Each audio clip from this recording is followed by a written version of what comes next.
This is the story of David, a young shepherd boy from Israel who defeated Goliath, a giant warrior.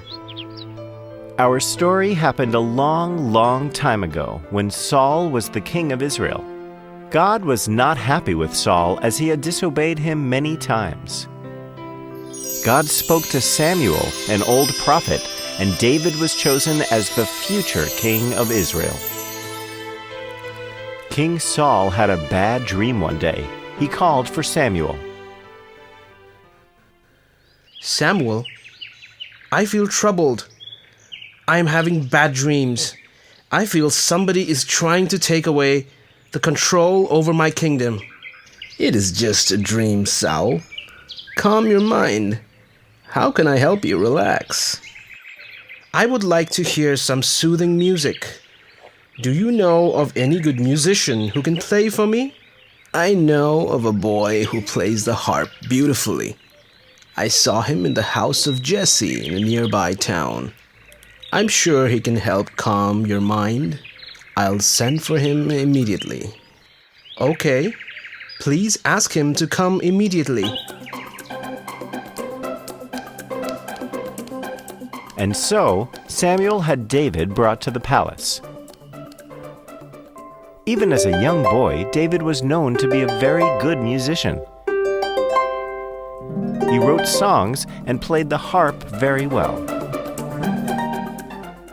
The Philistines had been troubling Saul's kingdom for a long time now. They were always trying to take over the kingdom of Saul. The kingdom of Philistines was known to have many giants among them. Their soldiers were taller and stronger than most men. Their champion soldier was Goliath. Goliath was almost 10 feet tall and made the soldiers of Israel look like little mice. One day, Goliath walked up to the hills that divided Israel from the Philistines and shouted out challenges. No one from Israel responded as they were afraid of Goliath. The giant kept challenging the Israelites for almost 40 days. 2 of David's brothers were in the king's army, and they were fighting against the Philistines. With this threat of Goliath, the Israelite soldiers were starting to lose confidence day by day. They could not find the courage to face Goliath.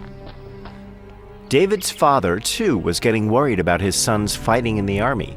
It was during this time that David was serving the king at his palace.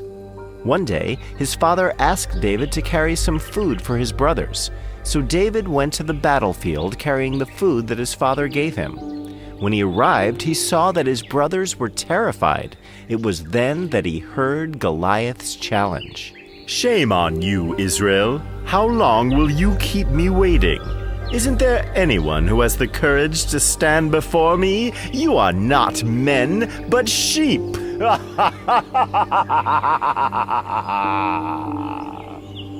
What is happening? Isn't there anyone to face this man's challenge? We cannot risk losing against him. He's too big and strong for us to fight. If we lose, our kingdom will be lost forever. Nonsense. This man is insulting our king and our whole country. This cannot be allowed. I will fight this man and defeat him. Ah, little brother, you are brave but also foolish. The king will not permit you to step into the battlefield. You are not a soldier. You are a shepherd. You may be good with the harp, but you cannot carry a sword. You are just a little boy. Go back to father and give him our news. I am going, dear brother, but I promise I will come back. I will get the permission of the king and come back to slay this monster of a man. God is with me. He will help me defeat this giant. He will give me the strength. David went back to his father's home and gave news of his brothers. Then he went to the palace and asked for permission to speak to the king. Yes, David. You may go back to your father now and tend to his sheep. I do not need to listen to your music right now. We are in battle against the Philistines. I need to find a way to win this war and save our kingdom from these evil men. I will send for you when I need you. O king, I have not come to play music. I wish to serve my country on the battlefield. I shall defeat Goliath. I have come to get your permission to step on the battlefield and end this war once and for all." Son, I admire your spirit, but I cannot give you permission. You are just a boy. My most feared fighters have not been able to tackle Goliath for more than 40 days now. If I allow you, then it would be like I'm sending you to your death. Your soldiers may be afraid of him, but I have no fear. The Lord watches over me all the time. I may be a shepherd boy, but please have faith in me. I have killed many lions and wolves that attacked my sheep. I have not lost even one of my sheep to them. My God has given me the strength to fight my enemies, whoever they are.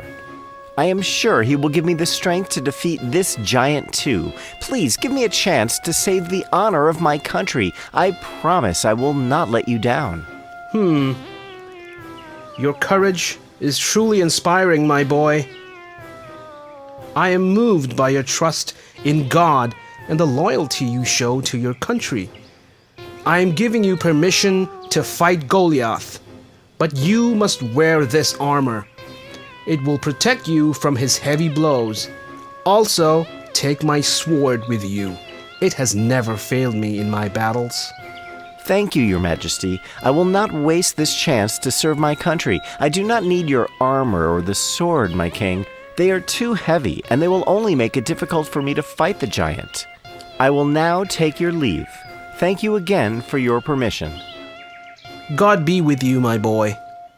David was a young boy, the youngest of his brothers. He could not serve in the army as he was not old enough, but he had the courage of the bravest soldier. He had complete faith in God and believed he would be protected against all dangers. He was absolutely certain that he could defeat Goliath.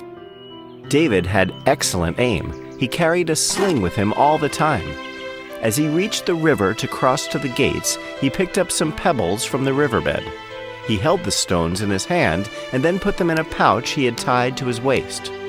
So, armed with just his sling, David stepped into the battlefield to take on Goliath. As he reached the field, he could hear the booming voice of Goliath yet again. "You cowards! Where is your man? If you do not send your fighter now, I will come over and kill every single one of you. You have tested my patience enough. Hey you, over here! I will fight you." "Ha ha ha! You joke well.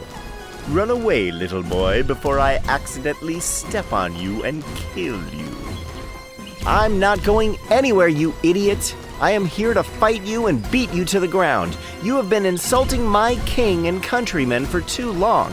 We are not afraid of you. We just don't take your threats seriously. You're now becoming too much of a nuisance for us. This will end today. Today, Philistinians will become our slaves. My God protects me from all evil. He will help me to silence your threat forever." "You cannot be serious. Have you lost your mind? Have your parents abandoned you? Do not test my mercy. Send a real man to fight me. You dare to insult me? Why do you talk so much, you ugly giant? Are you afraid of me? I am more than enough for you. If you cannot fight me, then surrender to us now. That is it. Be ready to die now, little boy." Goliath ran towards David, lifting his spear high over his head, ready to strike little David dead. When he was close enough, David placed a stone on his sling and took aim. Then he pulled it back with all his strength and said a prayer to God. He let go of the stone. The stone hit Goliath straight between the eyes, making a deep cut. He stopped, stunned and not believing what just happened. He then dropped to his knees and fell over, his face buried in the sand. The Israelites were watching them from the hills. There was a moment of silence when Goliath dropped to the ground. They could not believe what had just happened. Then there was a huge cry of victory from the soldiers. They ran to David and picked him up. They placed him on their shoulders and marched back to the palace, singing praises to their new hero. "David, David," they chanted. "David the giant killer." Thus, David became the hero of Israel, the slayer of Goliath. He would later on become king of Israel and rule the country for many, many years to come, loved and respected by everyone.